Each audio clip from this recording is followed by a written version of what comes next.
USA President Donald Trump balak na gawing 51st state ang Canada. Isa lang ang malinaw na ibig sabihin nito, na parang gusto niyang sakupin ang Canada. What? Gera to pag nagkataon. Kasi hindi naman basta-basta papayag ang Canada na sakupin na lang or gawing 51st state. Kaya yan nga ang pangamba ng karamihan dito ngayon. Canadians are getting fired up and fed up with what they're hearing from the U.S. Talk of war on social media. America doesn't know the same thing that Canada is hearing. Did you vote to go to war, like actual war with Canada? You've been a real star-spangled my ass, but at least you're bringing Canadians together. After Canadians are listening and acting, from small acts of protest like booing the Stars and Stripes from their sports to ours. At the Province of Canada store in Toronto, owner Julie Brown tells me people aren't fans of this rhetoric from the president. When you hear the U.S. president talking about Canada as the 51st state, how does that make you feel? I don't like it. I don't think any Canadians like it. I think we're very happy in Canada. We're very happy with how things are run here. And we have no interest in that. Potentially even a political impact, because while there's no specific numbers testing how Canadians feel about the U.S. right now, polls suggest a shift after the unpopular Trudeau's announcement. I intend to resign as party leader, as prime minister, after the party selects its next leader. And Trump's inauguration, swinging away from the rival Conservative Party back to the Liberals over the last month, ahead of October's election. Because even as the president's top advisors try to bring down the temperature to our own Kristen Welker, Is he planning to annex part Canada? of his policy. Well, I don't think there's any plans to invade Canada, if that's what you're talking about. up north, the fear is real and just heating up. Aaron McLaughlin is joining us now. We just saw you in that trip to Toronto, Aaron, and I wonder what you're hearing from experts on the political ramifications of some of what is now a new tension between the U.S. and Canada. Yeah, well, Holly, this has all amounted to a political earthquake in Canada. You know, prior to President Trump's inauguration and this tariff talk, the upcoming general election in Canada was really looking like it was going to be a referendum against Prime Minister Trudeau. Now, fast forward through this tariffs, through the talk of annexation, and this is all about who can stand up to President Trump, who can push back on these tariffs. I was out on the campaign trail with the Premier of Ontario, the progressive conservative, Doug Ford, and he was telling me openly that he had to do this U-turn, that prior to the inauguration, he was 100% Trump. Now he's forced to be hitting back. Today, where is he? He's in Washington, D.C., talking tariffs with Washington officials. At hindi lang talaga biro-biro ito. Talagang seryoso si USA President Donald Trump nang ipahayag niya yung kanyang intent na gawing 51st state ang Canada. You know, the Prime Minister said this weekend to a group of Canadian businessmen, he was at a private meeting, he said that your wish for Canada to be the 51st state is a, quote, real thing. Is it a real thing? Yeah, it is. I think Canada would be much better off being a 51st state because we lose $200 billion a year with Canada, and I'm not going to let that happen. It's too much. Why are we paying $200 billion a year, essentially in subsidy to Canada? Now, if they're a 51st state, I don't mind doing it. So narinig nyo naman mga kababayan na sinabi niya doon, and I quote, that this is a real thing. Totoo ito. Ibig sabihin, seryoso siya sa balak niyang gawing 51st state ang Canada. At kinumpirma nga ito ng mismong Prime Minister ng Canada na si Prime Minister Justin Trudeau.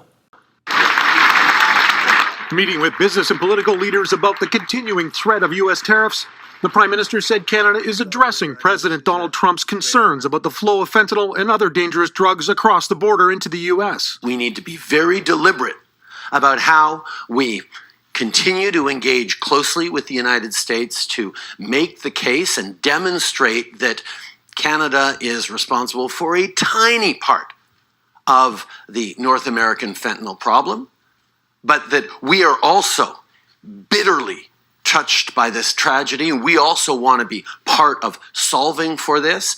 Shortly after, Justin Trudeau's remarks in the closed-door session of the meeting were picked up on a live microphone. suggesting that Donald Trump's frequent comments about Canada becoming the 51st state are not meant in jest. I suggest that not all the Trump administration know how critical why they keep talking about absorbing and making us. A reference to Canada's abundant minerals needed to make batteries for electric vehicles, repeatedly used by the government to promote the trading relationship between countries. The NDP leader also addressing concerns about Trump's ambitions. Donald Trump wants Canada as the 51st state. Let us be clear, that is his goal. He has said that again and again. He has put that out on social media. That is his goal. But not everyone is taking Trump's jokes as seriously. Our perception is more that it is one from a position of negotiation and posturing and using it as leverage in the conversation. With Trump agreeing to put the threatened tariffs against Canada and Mexico on hold for 30 days, this meeting of Bay Street business leaders with the Prime Minister's Advisory Council on U.S.-Canada relations seen as a chance to brainstorm new ways to help boost the economy, like the elimination of rules and regulations that can clog trade between provinces. We should be able to do better, and we should, through that, also be able to diversify our markets and create a tremendously greater level of economic resilience. The group also looking for ways to develop export markets in other countries, like building new pipelines to move oil and natural gas from the western provinces east. Tomorrow, Trudeau travels to France for a summit on artificial intelligence, where he will also be looking to firm up alliances with European leaders who are now facing their own potential threats of tariffs imposed by the Trump administration. At nararamdaman nga ngayon ng Canada yung pressure dahil nga doon sa tariff na balak i-impose ng USA sa Canada. Kaya there is a growing sentiment here in Canada na i-boycott yung USA products at ipatronize na lang yung local products or yung Canadian-made products. The Buy Canadian movement has become a huge force in the last week alone, changing how and where people shop. A vast amount of people are only purchasing made in Canada products. Grocery store owners like Marilyn Dibb are astounded by just how quickly Canadians have dumped American products in the wake of President Donald Trump's tariff threats. They are completely boycotting the American-made product. And at the Canada-US border, officials are reporting a huge drop in southbound traffic at some ports of entry. In Blaine, Washington, near Vancouver, wait times were just 5 minutes, down from the usual 19 minutes on a Sunday, let alone Super Bowl Sunday. All of that has some U.S. lawmakers furious with the president. It unnecessarily harms a relationship with Canada that's been such a good relationship. Kentucky Governor Andy Beshear says Canadian demand for bourbon has dropped off in the wake of Trump's aggression. Most Americans didn't vote for the president on these issues. They don't view Canada in the way that he does. Neighboring Illinois does big business with Canada too. It sent $30 billion worth of goods north last year. A lot of it was food. Trump's put that in jeopardy, says this congresswoman. Just making it that much more difficult for our farmers to keep their heads above water. It's very serious. Minister Anita Anand is working with the provinces to quickly dismantle decades-old trade barriers between provinces to help the economy along if Trump delivers a blow. Canada needs to become more self-sufficient, whatever the president does in the end, she says. Every one of us wants Canada to remain strong and free, and we are prepared to do whatever it takes to ensure that occurs. Some Canadians have soured on the U.S., and Trump's latest threat to impose steel and aluminum tariffs won't help. The country's 13 premiers are headed to Washington this week, though, to smooth things over, part of a diplomatic push to get Trump to drop the tariffs for good. And while the premiers have said they're committed to Team Canada, some still have demands for the federal government. Yeah, Alberta Premier Daniel Smith is demanding Ottawa appoint the fentanyl czar right away. Last week, the Prime Minister promised Trump he'd get one in place to help crack down on the deadly drug. That hasn't happened yet, and Smith is not happy about it. Ontario's Doug Ford is also concerned. He wants the czar named now to show the Americans that Canada is taking Trump's concerns seriously. Ian? At yan nga yung latest na happening ngayon sa relationship ng USA and Canada na sana idalangin natin mga kababayan na wag na itong humantong dun sa ganong pangamba nila na maging giyera ito. Kasi alam niyo po mga kababayan, nag-uumpisa ang lahat ng hindi pagkakaunawaan dun sa mga salitang binibitawan ng magkabilang partido. Ang tawag nga dyan is word war.